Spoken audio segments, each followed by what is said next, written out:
been in a series titled Questions of the Faith, in which we've been looking at questions that face Christianity from within and from without. In other words, questions that people pose against Christianity, questioning the existence of God or the validity of our faith, or questions that Christians have when life happens and the rubber meets the road, questions that we deal with. And so we've been looking at these questions, and I think it's been, I always love going into this stuff because I think it's so valuable, and not only in validation of our lifestyle and the things we believe, but also in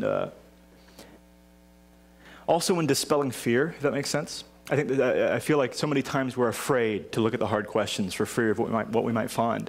But what's so cool is the harder we look at these things, the more we see that God has some really good answers for us. So I'm glad we've been looking at this stuff, and we're going to be taking one more week this week to look at one more major question. Really, it's more of a major aspect of this realm of thinking.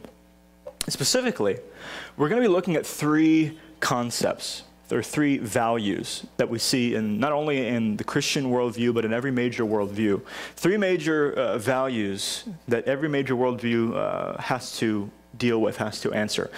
And those three values are meaning, value, and purpose. Meaning to life, value to life, and purpose in life.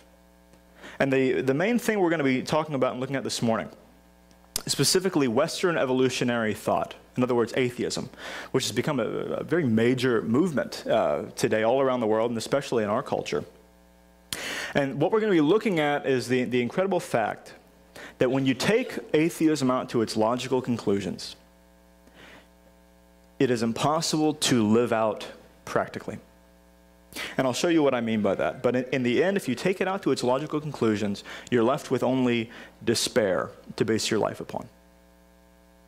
Now, a couple weeks ago, Pastor Rick talked about, went into depth in the value of the human being, and Christianity's answer for that, and then the atheist answer for that, and the Buddhist answer for that, and the Hindus' answer for that, and looking at all these major worldviews and how they deal with the value of the individual.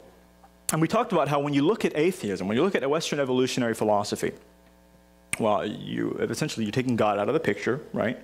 You're taking any kind of spiritual aspect out of the picture, and you're left with what? Well, you're left with the physical. The physical world is all that exists, and we human beings, like everything else in existence, are an accident, right? The fact that we exist is just it's an accident. There's nothing deeper, there's nothing below the surface. It reduces mankind to just another lump of physical matter. And in the end, I mean, really in the end, we can't be really much different from a dog or from a cat or from a bird or from a tree or from a pile of garbage, right? In the end, we're just physical, from dust to dust. And, you know, if we exist on accident, if there's no God, if there's no spiritual side, if we're only physical, then we can't really be different from all this other stuff. In other words, if there's no God, if we're simply physical accidents, there cannot be any objective meaning to our existence. There cannot be any objective value to our lives, and there cannot be any objective purpose to our lives. And if you take away those things, you also take away the concept of objective morality, objective right and objective wrong. And what's interesting is this, and this is what we're going to spend most of our time on this morning. But those atheist thinkers who have thought their view out to its logical conclusions, they have realized what we call the absurdity of life. The absurdity of facing an existence in which there is no real meaning, there is no real value, and there is no real purpose. And it's a hard thing to face. They have to look at this absurd life and somehow keep living. You wonder why we have so many suicides in this day and age. Because when you have no meaning and no value and no purpose, and you reach the point where you say, none of those things are real, you're left with only despair. And when you have only despair, there's nothing left but to end your life. How many of you have heard of Bertrand Russell? Bertrand Russell is a very, it's not an over-exaggeration to say that Bertrand Russell is one of the most famous atheist thinkers in the history of the world. This is one of the pioneers of free atheist thinking. And he realized this. He came to this end conclusion where he took the logical conclusions of his views, and he came to the realization that there cannot be any meaning, there cannot be any value, there cannot be any purpose. And so he realized that, and he said this. He said, we must build our lives upon the firm foundation of unyielding despair. That is the foundation we must build our lives upon, because there's nothing else to build it upon. Isn't that something? And it's kind of, to me, it's very sad to come to that point. And the problem here is, if you take the atheist worldview out to its logical conclusions, it's impossible to live both consistently and happily in that kind of worldview. If you were to live consistently with the view that there is no meaning, there's no value, and there's no purpose, you're not going to be happy. And if you're going to live happily, you can't live consistently with the view that there's no meaning, no value, and no purpose. And I'll show you what I mean by this. But Francis Schaeffer is an incredibly smart individual. And he wrote on this. He said, you cannot live happily in an absurd world where no meaning, no value, and no purpose exist. And so those who deny God are forced to make a leap and affirm those things, even though there's no basis for their existence. These are things that cannot exist without God, and yet for some reason, every single human being desires them. You ever notice that? Everybody seems to want meaning. Everybody seems to want to be valuable, to want to feel valued. Everybody wants a purpose. And so this is what we're going to be looking at this morning. We're going to look at each of those three values quickly and briefly. So let's start with number one here. When you talk about the meaning of life, I think if we put a poll in here, most of us would probably answer with at least decent confidence. I think the Christian can speak relatively confidently on this thing. When you say, what's the meaning of life? If you were to ask me, I would say, well, God created us to walk in relationship with him, to know him and be known by him, and then to walk in relationship, love relationship with the people around us, to know them and be known by them. That is the meaning of existence, in my opinion. And really, that's the Christian opinion, to walk in relationship with God, because he created us for this purpose. Now, what happens if you take God out of the picture? What is the meaning of life if there is no God and we are only physical realities?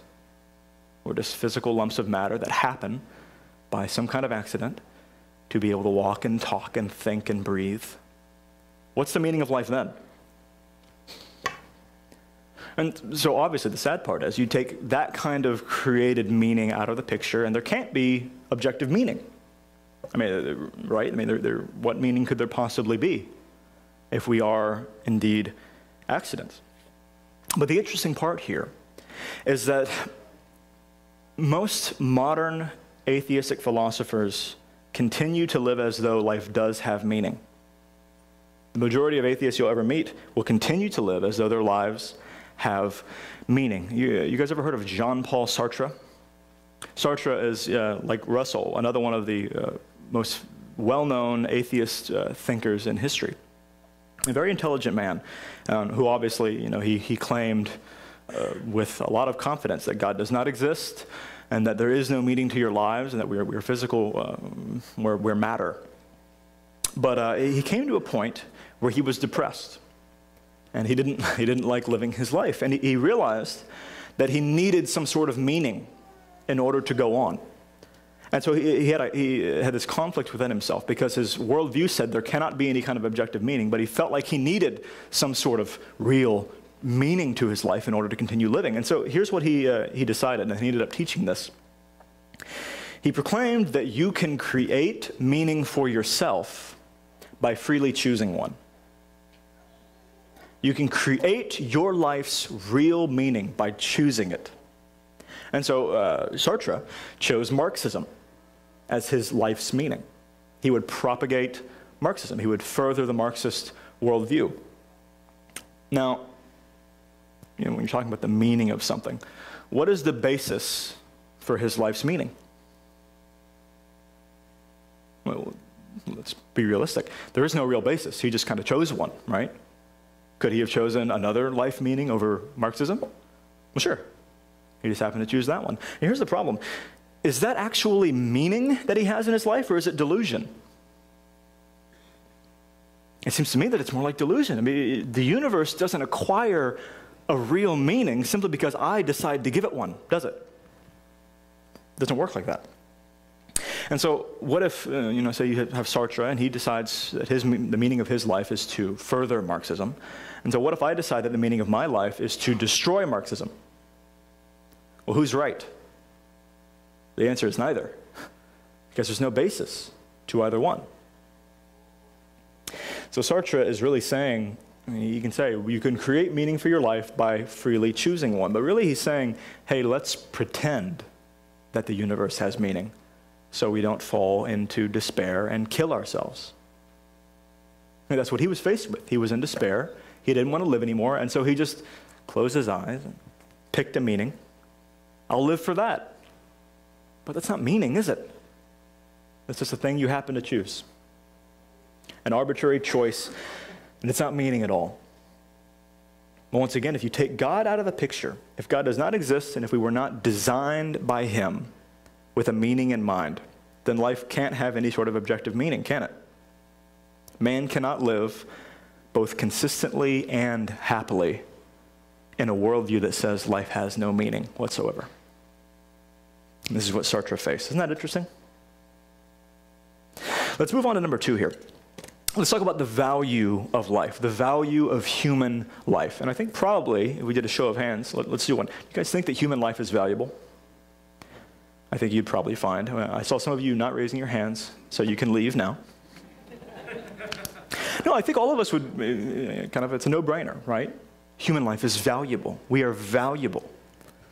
Now, the Christian answer for that is pretty clear. We're valuable because we are made in the image of God. In other words, God created us apart and separately from the rest of all of creation. We are created in his image, in his likeness, with the ability to walk in relationship with him. We're basically his children. He created us for that purpose, unlike anything else in all creation. And so we're extremely valuable. Every single human life is of incredible, priceless value.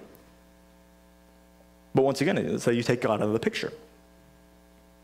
There's no God, and we're just accidents, just physical matter that happened to, by chance, evolve into something that can walk and talk and move, okay? Where can there be value? You say, well, I'm valuable because I exist. Well, I mean, the dog exists, the cat exists, the fish exists, the ladybug, the grass, the tree, the pile of garbage. In the end, we're just matter. We're going to be reduced to that eventually. You can't say, well, we're valuable because we're the strongest, because we aren't the strongest. You say, well, we're the most coordinated. We're not the most coordinated. What if the world got flooded? We couldn't survive then. The fish would be the most valuable thing, right? Pastor Rick talked about this a couple weeks ago. In the end, there can't be any kind of objective basis for value if you take God out of the picture. Yet it's here that possibly the most blatant inconsistencies in the atheist worldview and how they approach life occur. I'll show you what I mean. Let me ask you guys a question. When you talk about things like love and kindness and brotherhood, how are those ethical values viewed by the populace as a whole? Positively or negatively? Positively, right? I think you'd be pretty hard-pressed to find somebody who would say, kindness is awful and I hate it. Right? Be realistic. Are you guys dead out there? It's bright so I can't see. Is there anyone left in the room? Okay, I hear some. Okay, good. Just making sure. It'd be a real shame if I did this whole thing to an empty audience. Well, the thing is, when you're talking about love and brotherhood and kindness and patience and self-control, these are things that are viewed universally as positive things, right? You should act in this way. It's a good way to act. Albert Campus is another very famous atheist freethinker. And he wrote praising the ethics of love and brotherhood. These are positive things, while at the same time proclaiming that life has no value and that there is no objective right or objective wrong. Bertrand Russell, let's go back to him again. Once again, this is one of the most famous atheists in the history of the world in terms of his thinking ability.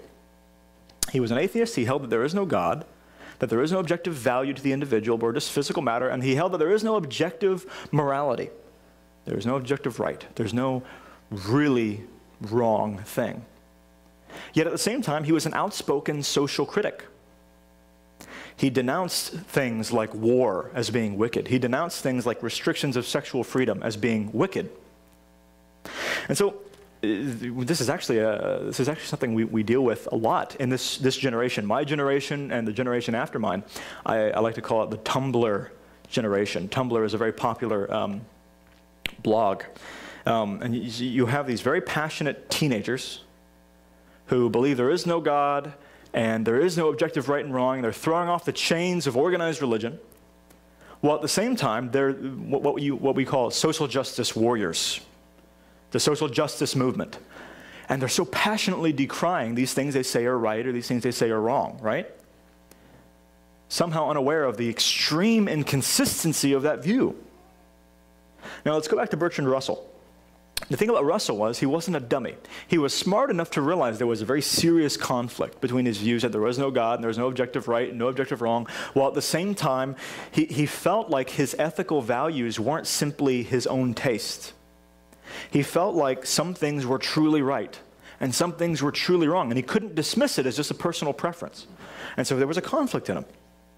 And once again, he believed there's no God. He believed we're all just physical creatures. He believed there's no objective morality. And he actually wrote, in dealing with this conflict, he said, I find my own views, quote, incredible. He said, I do not know the solution. What's the conflict there, once again? He has an innate sense of what is right and what is wrong. And he feels these things are true. And on the other hand, the logical conclusions of his worldview say there cannot possibly be anything that is truly right or truly wrong. It has to be all personal preference. But he couldn't feel that way. He couldn't convince himself of that. So there's a conflict. And he said, I don't know what to do with that.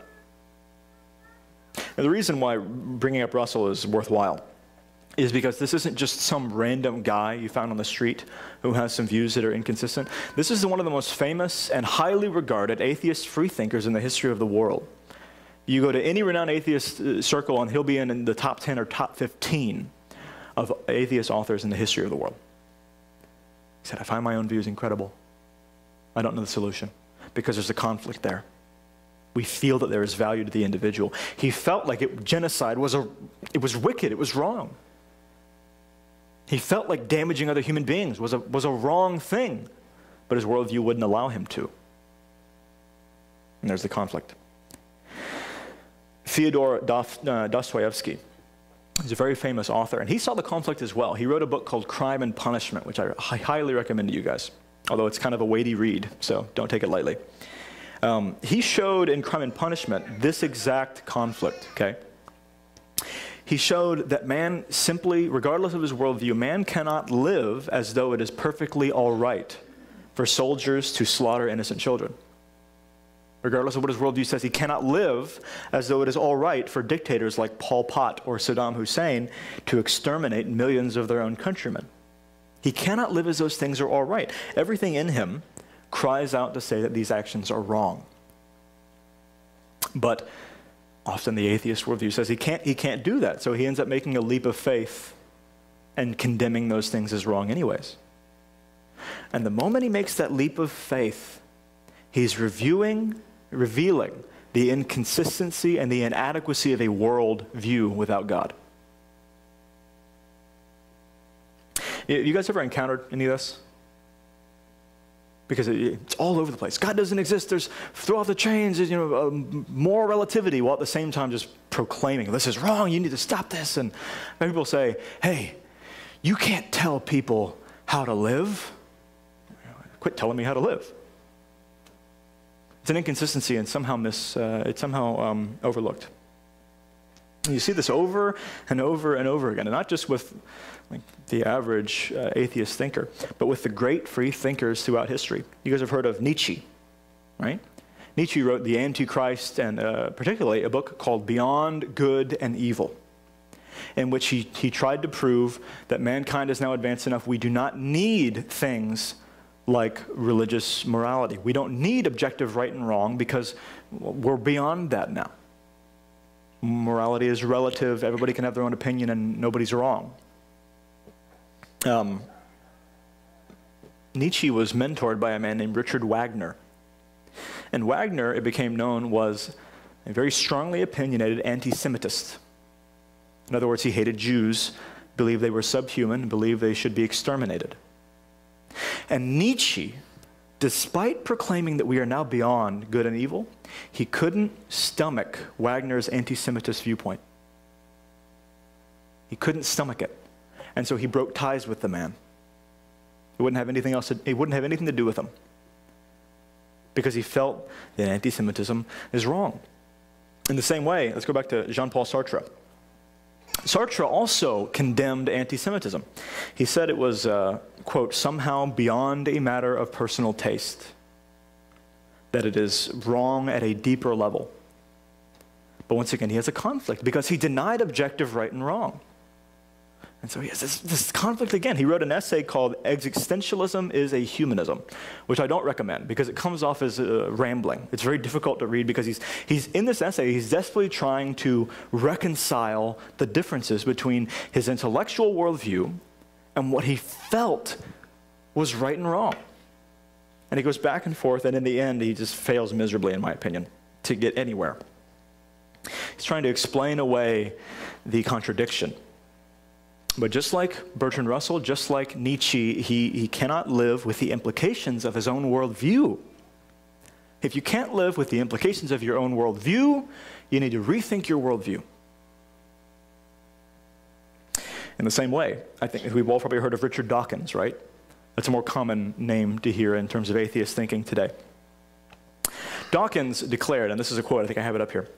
Dawkins declared passionately, he said, there is at bottom no design, no purpose, no evil, no good, nothing but pointless indifference. We are machines for propagating DNA. And at the same time, if you've read any of Dawkins' books, you'll know that this guy, at the same time as believing this very wholeheartedly, he condemns anything that he finds, quote, immoral.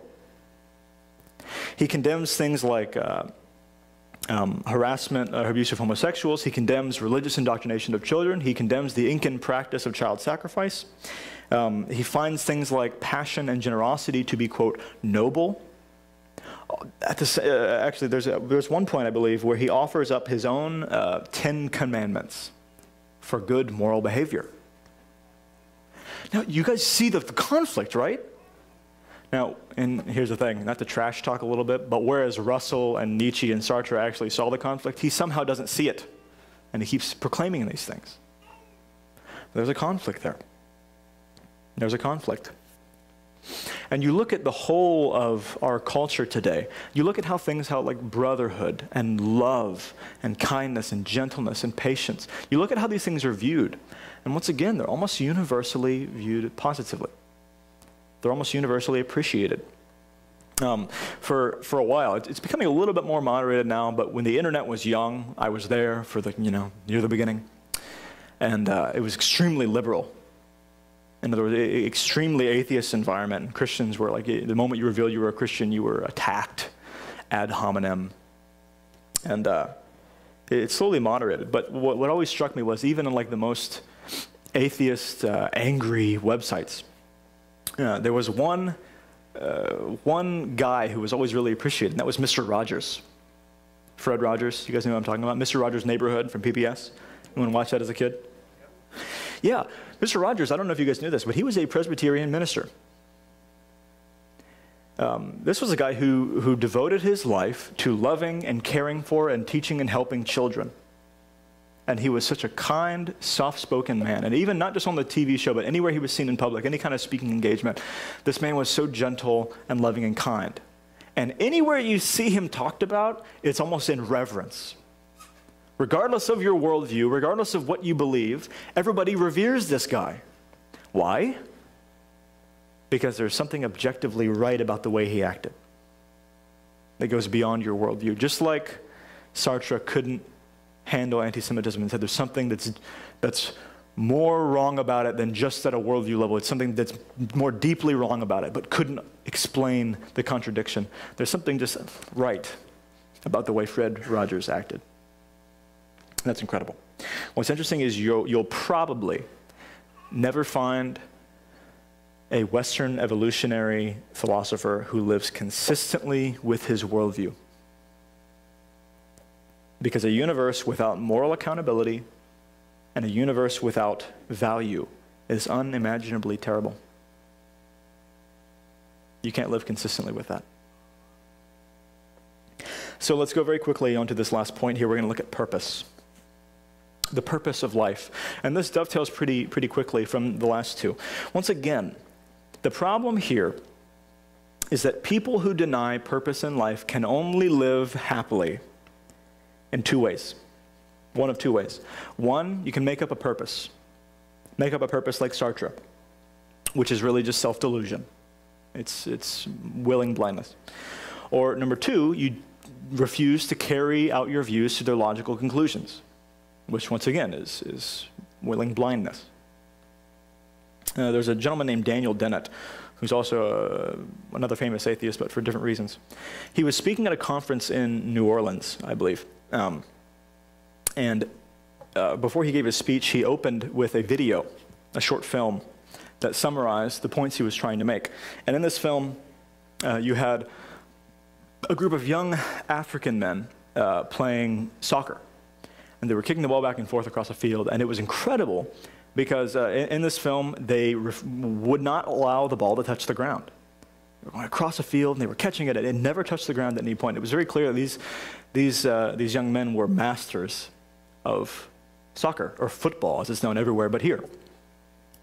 And so while they're playing this game, words were appearing on the screen describing the vastness of the cosmos, the vastness of the universe in space and time, and then at the same time, contrasting the tininess and brevity of our existence. We're so tiny, we'll be gone in the twinkling of an eye. It said, and I quote, "We are here for a mere twinkling of an eye, and then gone forever." Because this, of course, is the atheist worldview. We're here for just a twinkling of an eye in the vastness of the cosmos, and then gone forever. And finally, the punchline came at the end. It said, "We'd better not blow it." And that was it. That was the end. So what's the issue? You guys see the issue? I'll show you. What exactly in the atheist worldview would blowing it entail? I mean, let's be fair. If there's no objective purpose for the human race whatsoever, and there cannot be in Western evolutionary thought, how can one miss that purpose that doesn't exist? Well, you can't. I mean, really, why should, for instance, why should volunteering at a homeless shelter, or mastering an instrument, or running for Congress, or raising a family be any different at all than just laying around and accomplishing nothing your entire life? Really? I mean, none of our pursuits in the atheistic worldview can have any kind of objective significance, can they? That they can't, no matter how important or dear that they may seem to us, that they can't. There's simply no way to attach any kind of purpose or meaning or value to them. And so these young men, their skill in playing this game and their joy in playing it, it can't be any more meaningful a pursuit than some other boy staying at home and drinking until he passes out. Can it? I mean, we feel like it is different, right? We feel like one thing is more valuable than the other. Even the atheists would say that some of life's pursuits are more objectively meaningful, more objectively worthwhile than others. At least we all live as though they do, right? We all live as though there are some things more valuable than others. The people you find that don't live that way kill themselves. You guys ever seen, it's an old movie called On the Waterfront with Marlon Brando?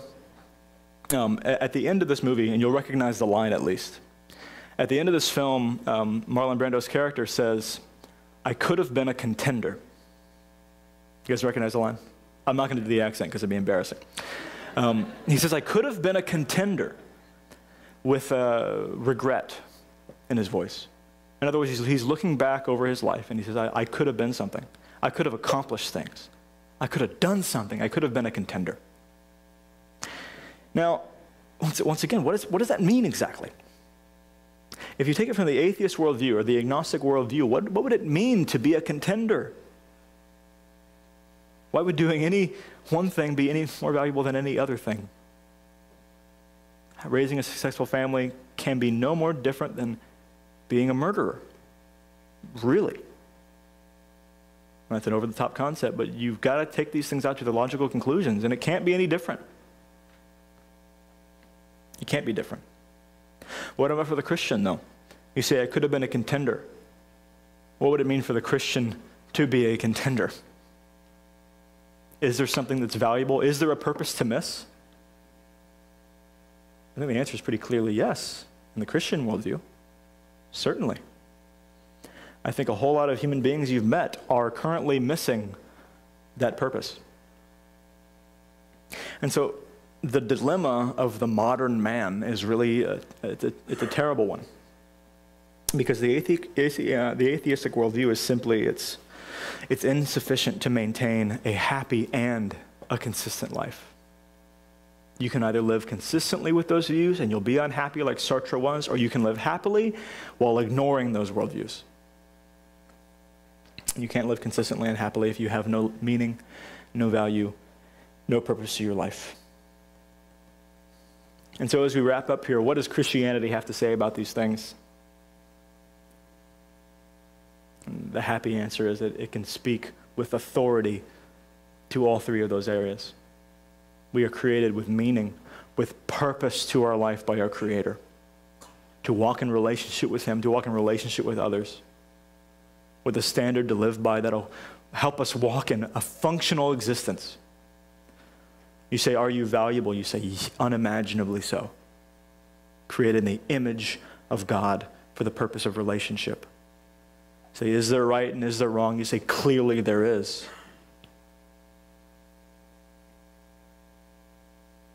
And this is what we face today.